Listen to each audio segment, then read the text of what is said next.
لگا، یعنی 14 فروری کو ویلنٹائن ڈے کے طور پر منایا جانے لگا۔ اب اس میں ہوتا کیا ہے؟ اس میں صرف اور صرف پیار محبت کا اظہار، گلاب کا پھول دینا اور اس کے بعد اپنے محبت کا اظہار کرنا، اور اس کے آگے بڑھ کر کے کیا کیا ہوتا ہے وہ سب ہم آپ جانتے ہیں۔ دیکھیے، پیار محبت کرنا، اپنے دل میں کسی کی محبت رکھنا، اس کا اسلام دشمن نہیں ہے۔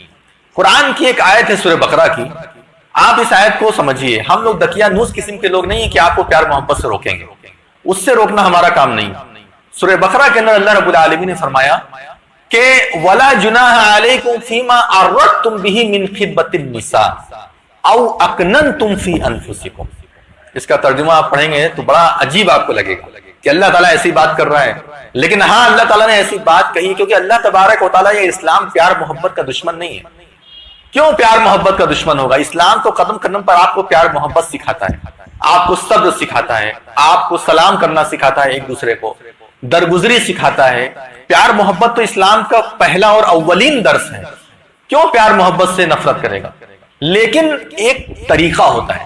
فرمایا اللہ رب العالمین نے قرآن میں کہ وَلَا جُنَاحَ عَلَيْكُمْ فِي مَا عَرَّضْتُمْ بِهِ مِنْ خِطْبَةِ النِّسَاءِ۔ اگر تمہیں کوئی لڑکی، کوئی عورت پسند ہے، ایسی صورت میں اگر تم اس کو خطبہ بھیج دیتے ہو، خطبہ اور خطبہ میں فرق ہے۔ خطبہ وہ ہے جو یہاں ہو رہا ہے، اور خطبہ کا مطلب ہوتا ہے کسی عورت کو پیغام نکاح بھیجنا، پیغام زنا نہیں، پیغام زنا، فرق کو سمجھیے گا۔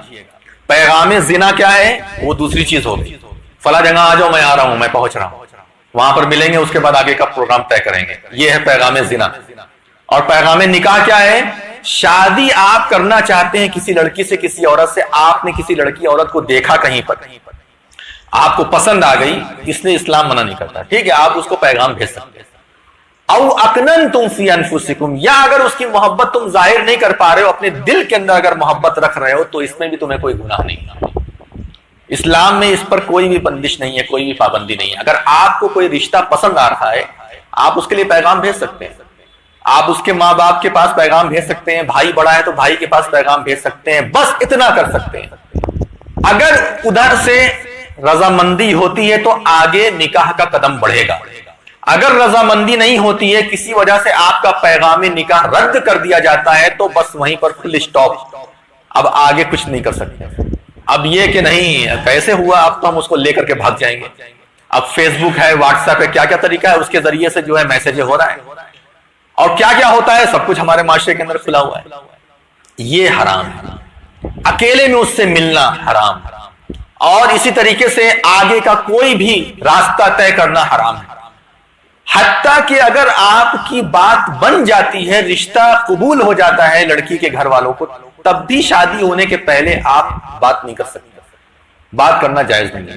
ایک عورت کے لیے اس کی عزت اور اس کی یعنی کنوارا پن جو ہوتا ہے نا، وہ بہت بڑی دولت ہوتی ہے، لیکن زنا کے بعد وہ کنوارا پن ختم ہو جاتا ہے۔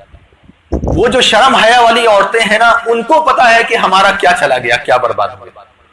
جو دن رات جو ہے زناکاری میں مبتلا عورتیں ہیں، ان کو کیا معلوم کہ کنوارا پن ہونا کتنی بڑی عزت اور شرف کی چیز ہوتی ہے، ان کو کیا معلوم، ان کو اس بارے میں کیا خبر۔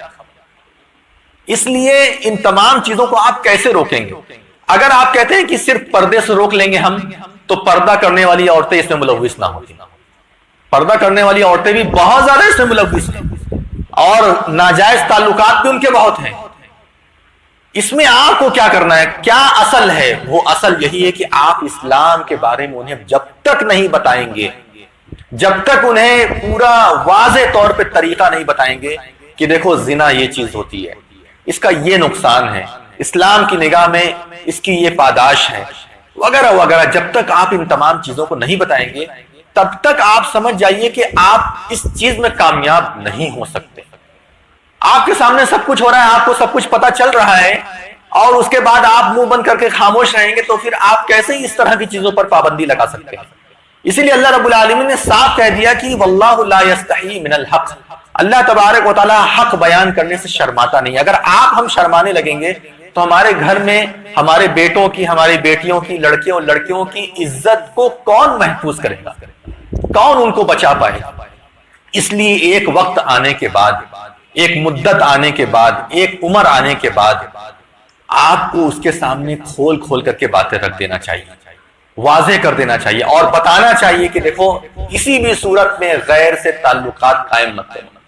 اللہ رب العالمین نے تو یہاں تک قرآن کے اندر کہا ہے سورہ احزاب میں کہ فَلَا تَخْضَعْنَ بِالْقَوْلِ فَيَطْمَعَ الَّذِي فِي قَلْبِهِ مَرَضٌ وَقُلْنَ قَوْلًا مَعْرُوفًا، کہ عورتوں کو یہ کہا کہ جب تم کسی غیر لڑکے سے، غیر مرد سے اگر بات کرو تو سخت لہجہ استعمال کرو، سخت لہجہ، یعنی نرم آواز میں بات نہیں کرو۔ اگر موبائل میں کوئی ادھر سے کسی مرد کی آواز آ رہی ہے جسے آپ نہیں پہچانتے، یا نہیں پہچاننے کا مطلب ہے کہ آپ کے رشتہ دار کے علاوہ ہے، تو آپ اس سے سخت لہجے میں بات کیجیے، یعنی اتنا سخت لہجہ ہونا چاہیے کہ وہ آدمی فوراً فون کر دے۔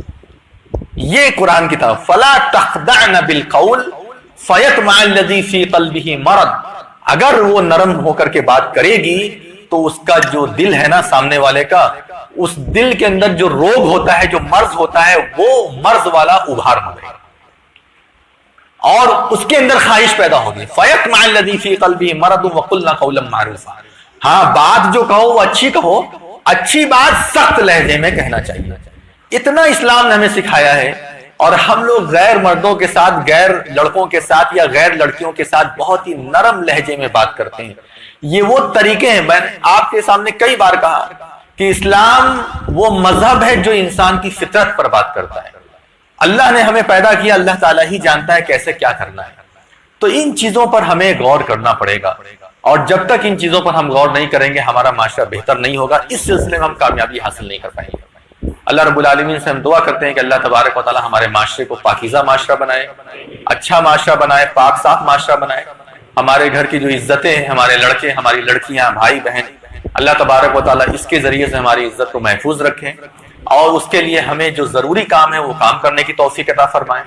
اللہ تبارک و تعالیٰ ہم تمام لوگوں کے گھروں میں رہنے والے مرد عورت کو صحیح سمجھ عطا فرما، صحیح سوجھ بوجھ عطا فرما، تاکہ وہ اپنے مستقبل کا صحیح فیصلہ کریں، اپنے دین پر صحیح طور پر قائم ہو۔